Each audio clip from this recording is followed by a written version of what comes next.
안녕하세요, 여러분. 자, 지금부터 8유형 모의고사 문제풀이 들어가 보도록 하겠습니다. 자, 1번. 화재보험에서 보상하는 재산손해가 아닌 것은 그랬네요. 재산손해 세 가지. 직접손해, 소방손해, 피난손해. 피난손해는 며칠 동안, 5일 동안 발생한 손해 보상한다. 그래서 우리 외울 때 직소피 라고 외우시면 되고요. 자, 4번 화재에 따른 손해 방지 비용은 재산 손해가 아니라 비용 손해에 해당된다. 그래서 4번이 정답입니다. 2번 공장 기숙사 건물에 화재로 손해가 발생한 경우 지급보험금은 얼마인가? 네, 지급보험금을 찾으라고 했고요. 공장 기숙사 건물이라고 했습니다. 자, 일반 주택은 80% 코어 인슈런스가 적용이 되지만 공장은 100% 가입을 해야지만 전부 보험으로 봐준다라는 거 기억하시고요. 자, 보험 가입은 1억을 했습니다. 그런데 보험 가액은 2억이에요. 그러면 무슨 보험이다? 일부 보험에 해당된다.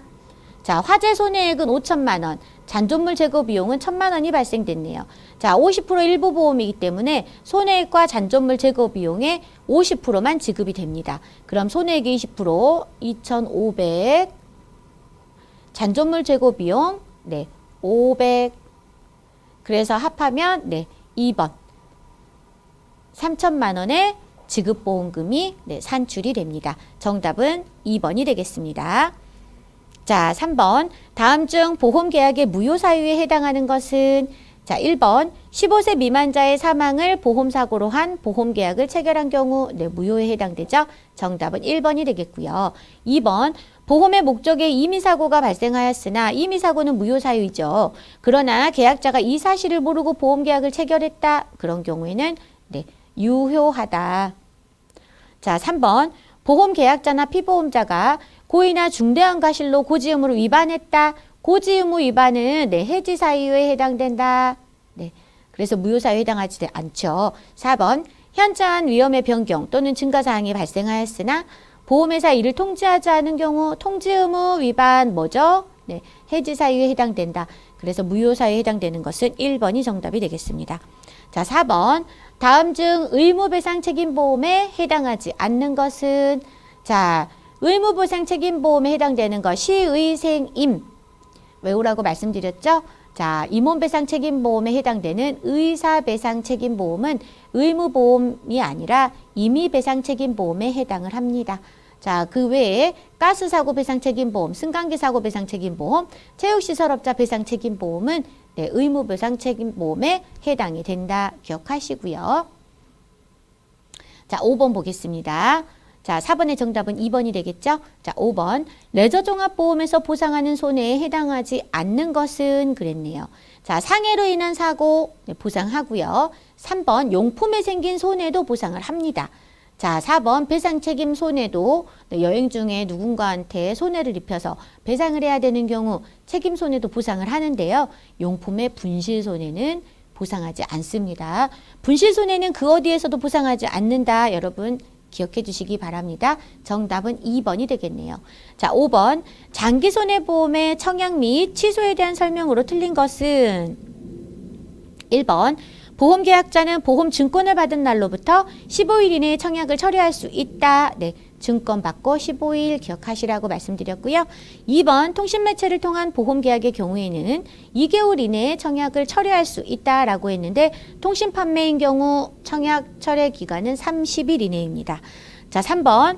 보험회사는 청약 철회 접수일로부터 3일 이내에 납입보험료 전액을 지급한다라고 말했는데 맞는 설명이 되겠네요.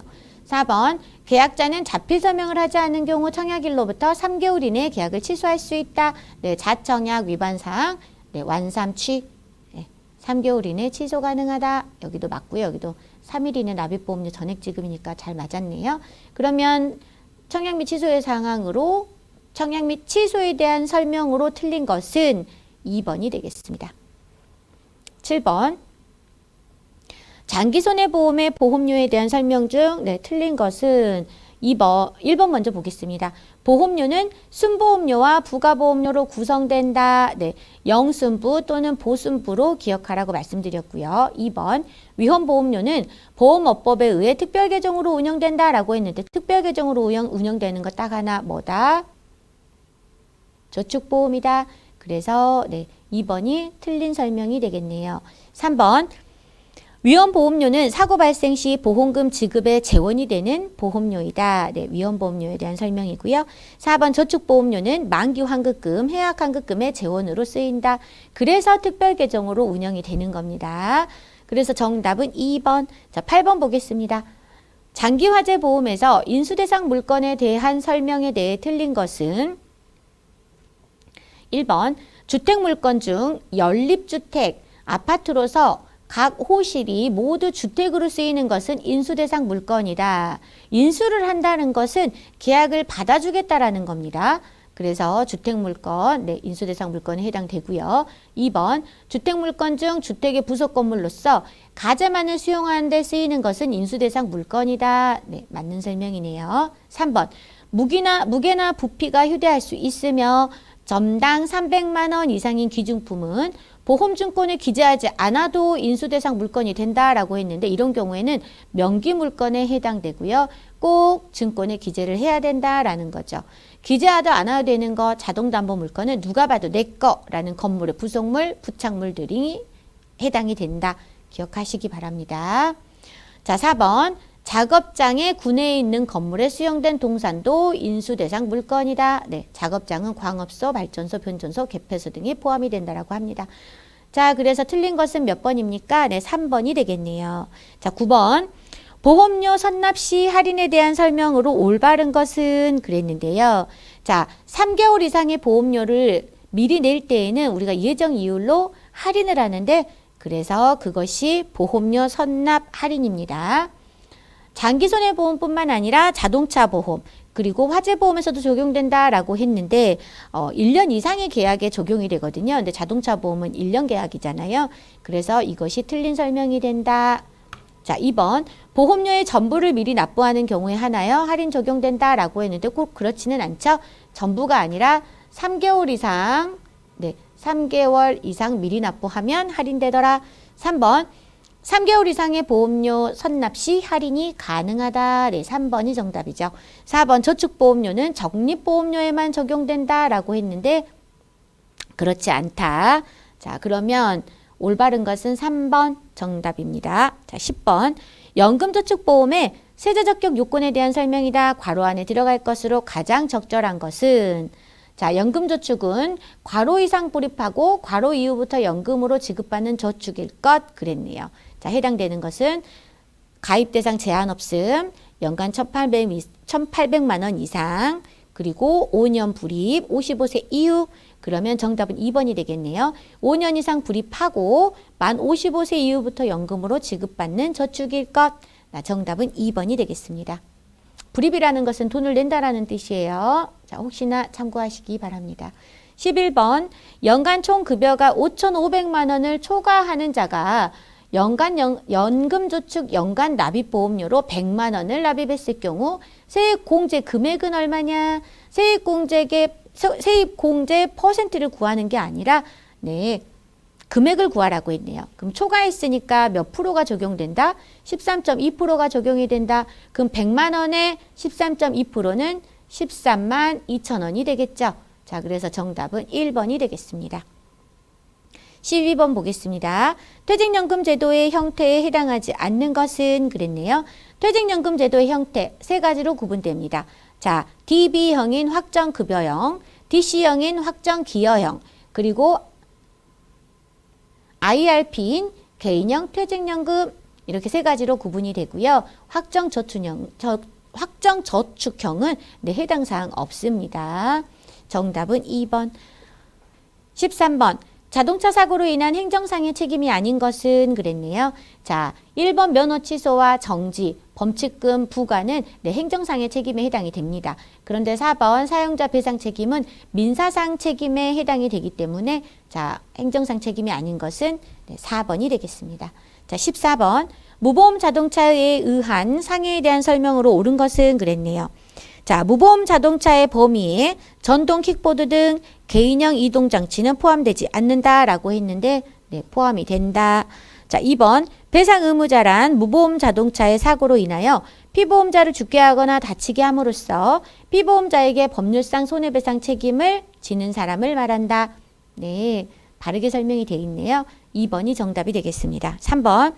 김영피 보험자 소유의 다른 자동차가 있는 경우 각각의 자동차마다 무보험 자동차 상해담보를 가입하면 보험 사고 발생 시 개별 보험의 가입금액 한도 내에서 보상된다라고 했는데, 자, 각각의 자동차마다 무보험 자동차 상해에 가입을 하더라도 사고가 발생 시에는 각 가입금액 한도 내에서 비례 보상되게 됩니다.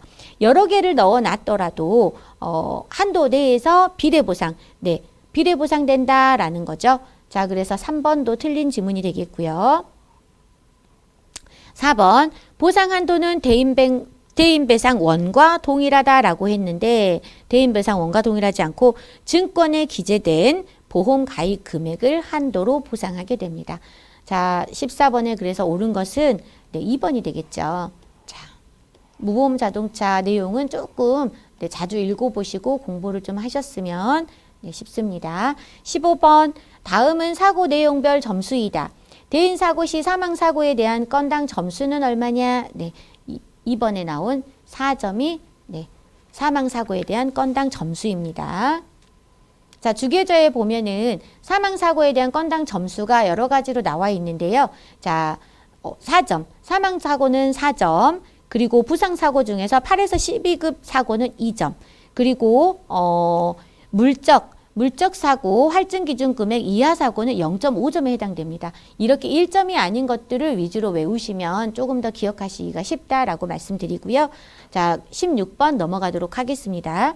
자동차 보험 대인배상의 보험금 지급 기준에 따라 사망보험금 산정 시 상실 수익액의 올바른 산식은 그랬네요.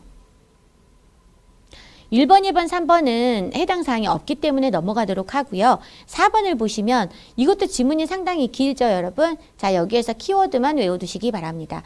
자, 월평균 현실 소득액과 거기에서 생활비를 뺀다라고 했죠. 생활비 기억하시고 사망일로부터 보험금 지급 일수까지의 월수 더하기 보험금 지급일부터 취업 가능 연한까지 월수에 해당하는 호프만 개수를 더해서 두 개를 곱하면 상실 수익액이 산출이 됩니다.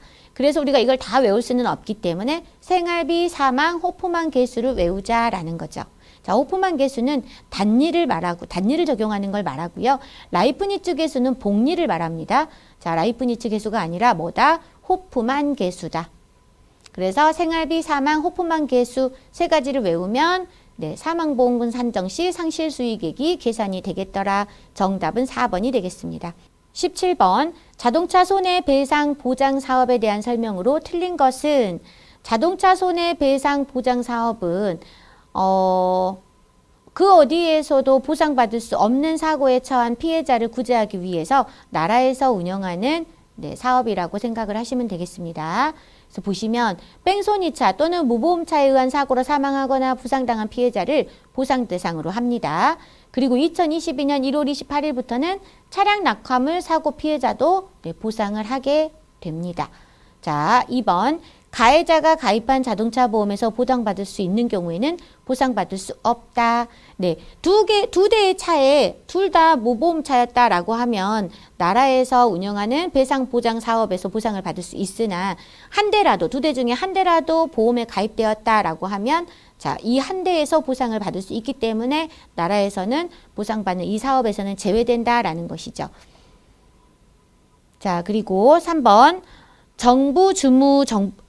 관련 주무정부부처는 금융위원회가 아니라 국토교통부가 되겠습니다. 4번. 자동차 사고 피해자 가족에 대한 지원금 제도가 있다. 피해자뿐만 아니라 피해자 가족에 대한 지원금 제도도 함께 존재합니다.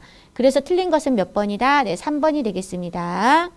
자, 18번 지금부터는 공통 영역에 대한 문제 보도록 하겠습니다.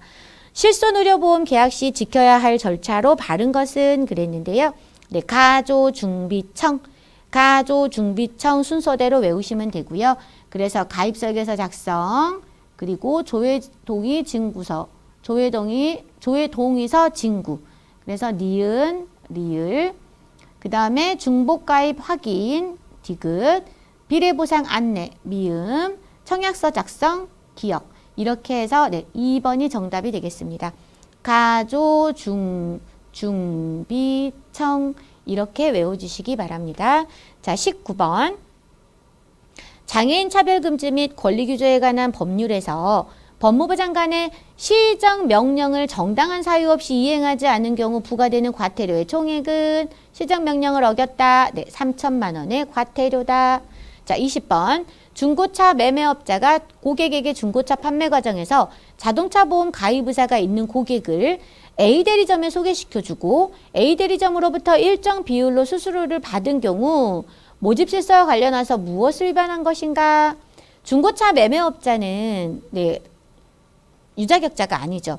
그런데 자동차 보험 가입 의사가 있는 고객을 대리점에 소개시켜주고 그로부터 수수료를 받았어요. 자, 이런 경우에는 4번 수수료 부당 지급 금지 위반에 해당이 됩니다.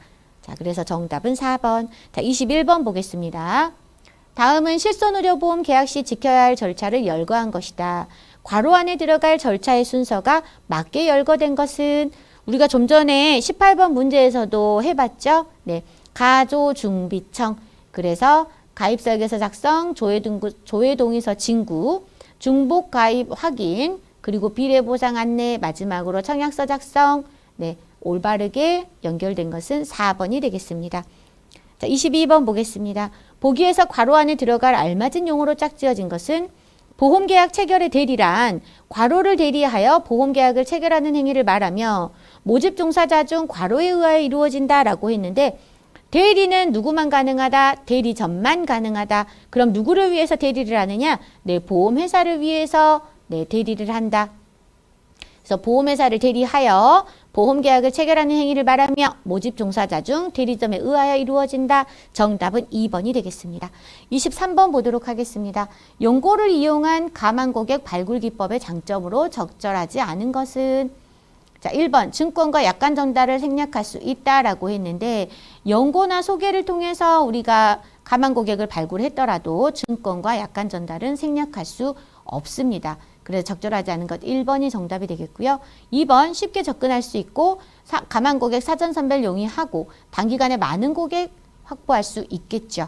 그래서 자, 정답은 1번. 24번 보험대리점의 영업보증금에 관한 설명으로 틀린 것은 금융기관 보험대리점은 영업보증금 예탁 의무가 면제가 됩니다. 법인보험대리점의 영업보증금 규모는 1억 원 한도라고 했는데 법인보험대리점은 3억 원 한도로 영업보증금을 예치할 수 있고요. 보험회사와 협의하여 정할 수 있습니다. 그럼 1억 원 한도인 것은 어디인가요? 네, 개인보험대리점은 1억 예치할 수 있습니다. 자, 3억. 금융위원회는 보험계약자 보호 등을 위해 필요한 경우 영업보증금액의 증액을 명할 수 있고요. 보험대리점은 대리점 계약을 체결한 보험회사에 영업보증금을 예탁하여야 합니다. 자, 그래서 틀린 것은 2번이 되겠네요. 25번 우수인증 설계사에 관한 설명으로 바르게 설명한 것은 그랬네요. 1번 자, 신청일로부터 1년 이내에 보험업법 및 금융 관련 법령에 의해 처벌받은 경력이 없어야 한다. 자, 신청일 1년이 아니라 3년 이내다. 네, 3년 이내 동안 처벌받은 경력 없어야 합니다. 2번 불안전 판매 비율은 연간 1% 이하 요건을 충족해야 된다라고 했는데 몇 프로다? 네, 0%, 0건이어야 한다. 동일 회사에서 최소 5년 이상 근속하여야 된다라고 했는데 최대 3년 근속하면 가능하다. 4번 보험회사 소속 보험설계사 및 전속 개인 대리점에 대해 적용한다. 4번이 맞게 설명된 지문에 해당이 되겠습니다. 법인은 해당되지 않아요, 여러분. 꼭 기억하시기 바랍니다. 26번 문제 같이 보도록 하겠습니다. 순수 위험에 대한 설명으로 맞는 것은 자, 1번 보험의 대상이 될 수 없는 위험이다 라고 했는데 순수 위험이라고 해서 모두 보험의 대상이 될 수 없는 위험은 아니다. 보험의 대상이 될 수 있는 위험 또한 존재한다. 예를 들면 교통사고, 상해 이런 것들은 순수 위험 중에서도 보험의 대상이 될 수 있는 위험이죠. 2번 손해와 이익이 모두 상존하는 위험이다 라고 했는데 이익은 없다. 개인의 직감 등을 통한 위험이다. 이것은 주관적 위험에 대한 설명이네요. 그래서 순수 위험에 대한 설명으로 맞는 것은 4번이 되겠습니다. 4번 이익 발생 가능성은 전혀 없이 손해만을 발생시키는 위험이다. 4번이 순수 위험에 대한 올바른 설명이다. 27번 보험업법상 재산보험 분류에 해당하는 보험을 맞게 고른 것은 그랬네요. 자, 재산보험은 상해, 질병, 간병만 떠올리셔라. 상해, 질병, 간병. 그래서 기역, 니은, 디은이 짝지어진 4번이 정답이 되겠습니다. 28번 피보험 이익에 대한 설명으로 옳은 것은 그랬네요. 1번 같은 보험 목적물에 피보험 이익이 다른 두 가지 이상의 보험 가입은 불가능하다라고 했는데 자, 하나의 목적물에 자, 두 가지 이상의 가입 가능합니다. 불가능하다라고 해서 틀렸고요. 2번 피보험 이익의 가액은 중복보험 판단과는 관계가 없다라고 했는데 초과 중복 판단의 기준이 되는 것이 피보험 이익의 가액입니다. 3번 피보험자가 보상받을 수 있는 법률상 최고 한도액보다 피보험 이익이 큰 경우가 있다라고 했는데 그런 경우는 존재하지 않는다라는 경우죠. 왜? 이득금지 원칙에 의해서 보험 가입 금액과 상관없이 법률상 최고 한도액, 가액 한도로 줄 거기 때문이다라는 거죠. 4번 보험의 도박화 방지는 피보험 이익의 효과 중 하나이다. 4번이 옳은 설명이 되겠습니다. 자, 29번 보도록 할게요. 보험료 구성에 대한 설명으로 올바른 것은 그랬네요. 자, 영순부 3번 보이시나요? 영순부 또는 그냥 보험료라고 나오는 경우에는 보순부라고 외워주셔도 됩니다. 순보험료는 저축보험료, 부가보험료라고 했는데 순위저 그래서 부가보험료가 아니라 위험보험료가 들어가야 된다. 영업보험료는 저축보험료와 순보험료 그랬는데 영순부 말씀드렸고요. 4번 순보험료는 영순부. 순보험료는 순위저. 죄송합니다. 위험보험료와 여기가 저축보험료가 나와야 된다. 그래서 맞는 것은 3번이 되겠습니다. 30번 보험계약의 효력과 관련한 다음의 사유 중 예시가 틀린 것은 1번 보험계약 취소 사유. 자, 사기에 의한 초과중복보험이라고 했는데 사기에 의한 초과중복보험은 무슨 사유다? 무효사유에 해당된다. 자, 그리고 중복보험 여기까지 했죠. 약관교부, 설명의무 위반. 자, 약관교부 및 설명의무 위반은 취소 사유에 해당이 됩니다. 그러나 사기에 의한 초과중복보험이 들어갔기 때문에 틀렸다라고 할 수 있겠고요. 2번 보험계약의 해지 사유 그랬는데 고지의무과 고지의무 위반과 보험회사의 파산이라고 했네요. 자, 고지의무 위반, 보험회사 파산, 보험계약의 해지 사유에 해당이 됩니다. 자, 보험회사가 파산했을 때 3개월 이내에 계약자는 해지를 신청할 수 있습니다. 3번 보험계약 당연 소멸 사유, 보험기간이 만료되었다 또는 피보험이익이 소멸되어 버렸다. 당연히 소멸되겠죠. 보험계약 무효 사유, 15세 미만자 심신상실자의 사망을 보험사고로 한 보험계약이다. 2, 3, 4번은 맞는 설명, 틀린 것은 1번이 해당이 되겠습니다. 31번 보험업 허가에 대한 설명으로 틀린 것은 그랬네요. 1번 운송보험은 100억 원 이상의 자본금 또는 기금 납입하여야 보험업을 개시할 수 있다라고 했는데 운송보험, 해상보험은 150억 원 이상 납입해야 한다. 그래서 틀린 것은 1번이 되겠고요. 2번 통신판매 전문 보험회사는 보험업법 규정에 의한 자본금의 3분의 2 이상을 납입하여야 보험업을 개시할 수 있다라고 했습니다. 3분의 2 이상이라고 나오기도 하고 100분의 90이라고 나오기도 하니까 둘 다 같이 외워주시고요. 3번 외국 보험회사의 영업기금은 30억 이상으로 합니다. 자, 4번 보험 종목별 자본금 합계액이 300억 이상인 경우에는 300억 원으로 한다. 맞는 지문이 되겠습니다. 이로써 정답은 1번이 되겠고요. 자, 32번 보험 사기에 대한 설명 중 틀린 것은 자, 1번 보험 사기 방지 특별법상 보험 사기람은 보험사고의 발생, 원인 또는 내용에 관하여 보험자를 기망하여 보험금을 청구하는 행위를 말한다. 자, 보험 사기로 이득액이 5억 원 이상 고액인 경우 가중처벌된다. 자, 보험 사기 방지 특별법은 2016년 시행되었다. 맞는 설명이고 계속 반복해서 나오기 때문에 제가 좀 빠르게 읽어드렸어요. 자, 4번 보험사기 방지 특별법상 보험사기죄를 상습으로 범한 자에 대해서는 그 죄에 정해진 형량의 3분의 1까지 가중처벌한다라고 했는데 가중처벌 기준은 2분의 1입니다. 그래서 틀린 것은 4번이 되겠네요. 자, 33번 보겠습니다. 보험 사기에 대한 설명으로 틀린 것은 1번 최근 10대, 20대 젊은 층의 보험 사기는 감소하는 추세이다 라고 했는데 요즘 증가하는 추세, 참여하기도 하고 같이 동조하기도 합니다. 그래서 1번이 보험 사기에 대한 설명으로 틀렸고요. 2번, 3번, 4번은 읽어보셔도 되는데 자 3번 같은 경우는 좀 설명을 해드릴게요. 보험 사기는 대다수의 선량한 보험 계약자들의 보험료가 인상되는 결과를 초래한다. 자, 왜냐하면 범죄자들에게 부당한 보험금이 지급이 되면 결과적으로 손해율이 악화가 돼서 선량한 보험자들에게 해당되는 보험료가 인상되기 때문이죠. 자, 그래서 3번은 맞는 설명이 되겠다. 정답은 1번이 되겠습니다. 자, 34번. 재산보험 계약의 보장 내용으로 올바른 것은 그랬네요. 재산보험의 보장 내용. 네. 피보험자의 상해 또는 질병으로 인한 치료비를 보상하는 보험계약. 네. 3번에 정확하게 기술되어 있네요. 3번이 정답이 되겠습니다. 자, 넘어가겠습니다. 35번. 손해보험회사의 재산보험 상품 개발 기준에 대한 설명으로 올바른 것은 그랬네요. 자, 4번을 바로 보실게요. 상해보험 같은 경우에는 네, 저축성 보험 그리고 보장성 보험으로 개발이 가능하다.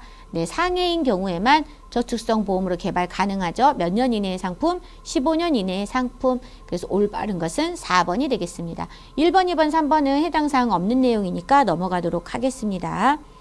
간단히 설명드리면 나머지는 전부 보장성 보험으로만 네, 개발이 가능하겠습니다. 자, 36번. 재산보험 겸용에 대한 설명으로 올바른 것은 그랬네요. 재산보험의 겸용에 대해서 물어봤다라고 하면 하나만 기억하시기 바랍니다. 재보험, 보증보험의 겸용은 불가능하다. 보증보험의 겸용은 불가능하다. 이것만 네, 기억하시면 되고요. 자, 그래서 모든 것, 그 외에 나머지는 모두 겸용할 수 있습니다. 1번, 생명보험의 재보험은 겸용할 수 있다라고 했기 때문에 맞는 설명이 되겠고요.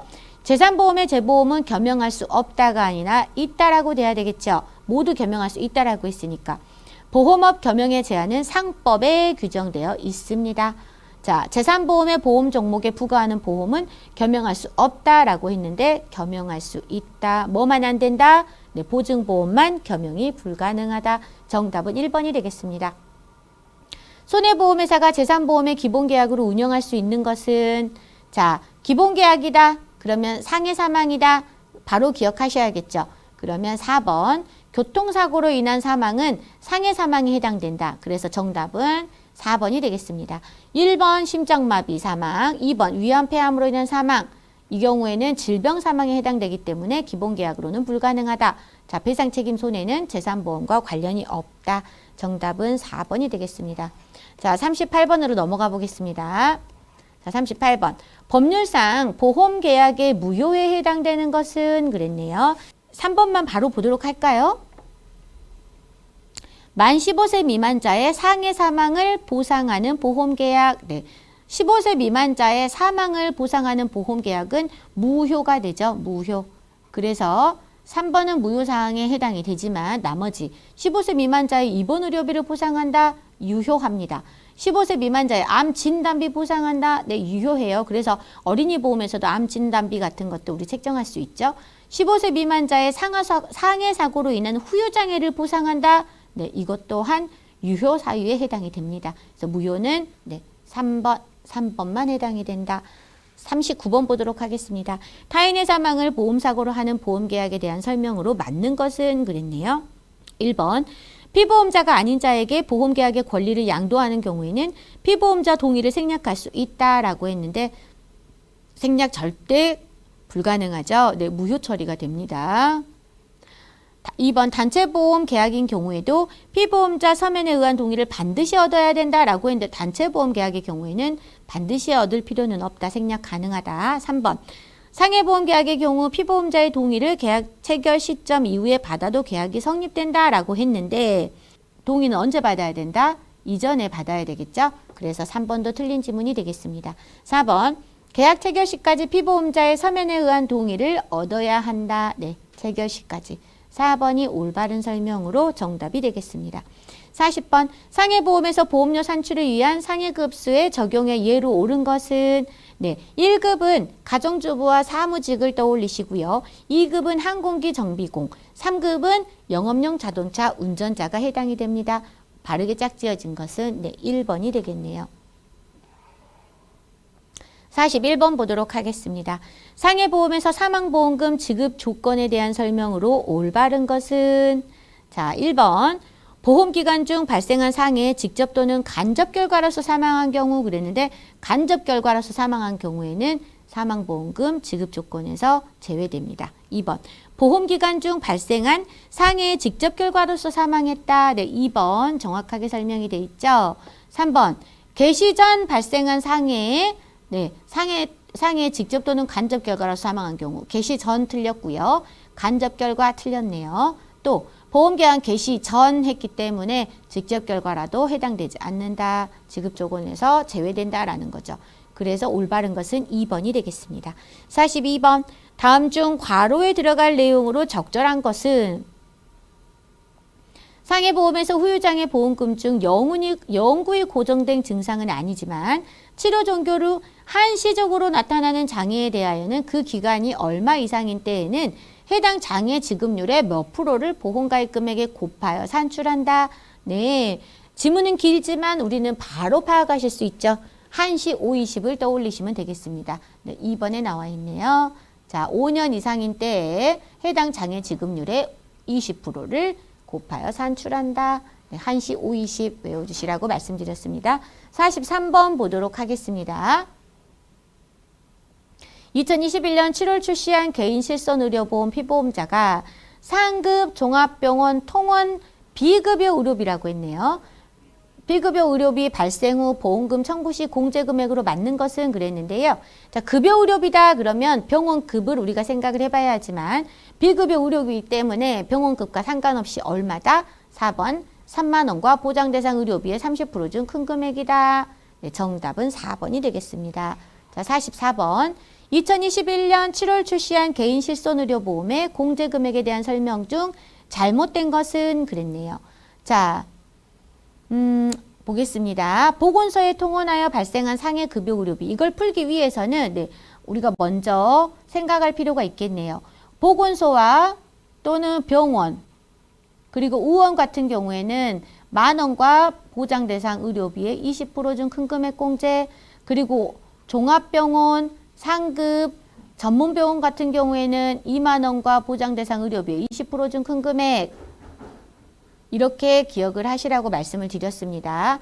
자, 그래서 1번 보건소에 통원하여 발생한 상해급여 의료비 1만 원과 보장대상 의료비의 20% 중 큰 금액 그래서 맞는 설명. 2번 종합병원에 통원하여 발생한 질병급여 의료비 2만 원과 보장대상 의료비 중 20% 큰 금액이니까 네, 종합병원이니까 2만 원. 네, 맞는 설명이고요. 3번 종합병원에 통원하여 발생한 상해급여 의료비 2만 원과 보장대상 의료비 중 20% 중 큰 금액 이것 또한 맞는 설명. 마지막 4번 의원에 통원하여 발생한 상해 비급여 의료비 그랬네요. 자, 비급여 의료비는 병원급하고 상관없이 얼마다? 3만 원과 보장대상 의료비 중 30% 중 큰 금액을 공제를 하게 된다. 그래서 몇 번이 정답이다? 네, 4번이 틀린 답으로서 정답이 되겠습니다. 45번 교통상해보험에서 약관상에서 교통상해보험 약관상에서 자, 45번 다시 할게요. 45번 교통상해보험 약관상에서 정하고 있는 자동차의 종류에 포함되는 것은 그랬네요. 4번 도로보스트럭은 구종건설기계로서 네, 자동차의 종류에 포함이 되고요. 온동기를 붙인 자전거 그리고 2번 기차, 3번 전동차는 기타 교통수단에 해당되기 때문에 자동차의 종류에 포함되지 않습니다. 정답은 4번. 46번 단체상해보험에서 동일한 회사나 사업장 그리고 국영기업체 등에서 5인 이상의 근로자를 고용하고 있는 단체의 종류에 해당하는 것은 자 무슨 단체다? 급여가 발생되는 단체 일종 급여단체다. 정답은 4번이 되겠습니다. 1, 2, 3종 급법규, 급여법정, 규약단체 외우라고 말씀드렸고요. 47번 자 다음 중 2021년 7월 출시한 개인실손의료보험 상해 비급여의 연간 최대 보험가입금액 한도는 이거는 기본으로 맞추셔야죠. 네, 4번 5천만 원이 정답이 되겠습니다. 48번 다음 네, 2021년 7월 출시한 개인실손의료보험의 기본형 실손의료보험 급여보장에 대한 설명으로 빈칸에 해당하는 것으로 맞는 것은 그랬네요. 피보험자가 통원하여 치료를 받던 중 보험계약이 종료되더라도 그 계속 중인 통원에 대하여서는 보험계약 종료일부터 다음 날 며칠 이내에 통원을 보상하며 최대 몇 회 한도 내에서 보상합니다. 라고 적혀 있는데요. 3번을 보시면 자, 병원에서 계속 치료를 받고 있어요. 그런데 그 기간 중에 보험기간이 종료돼 버렸어요. 그러면 너 보상 그만하는 게 아니라 종료일 다음 날부터 180일까지는 추가로 보상을 하고요. 횟수로는 90회 한도까지는 보상을 해주겠다는 거죠. 자, 그러면 통상 이틀에 한 번꼴로 병원에 가는 거는 보상을 하겠다. 며칠 이내? 180일 이내까지. 그 안에 이제 보상을, 보험을 또 갱신을 하든지 재가입을 하든지 해야겠죠. 그래서 정답은 몇 번이다? 3번이다. 자, 49번 보겠습니다. 유병력자 실손의료보험의 상품 구조로 맞는 것은 그랬네요. 3번.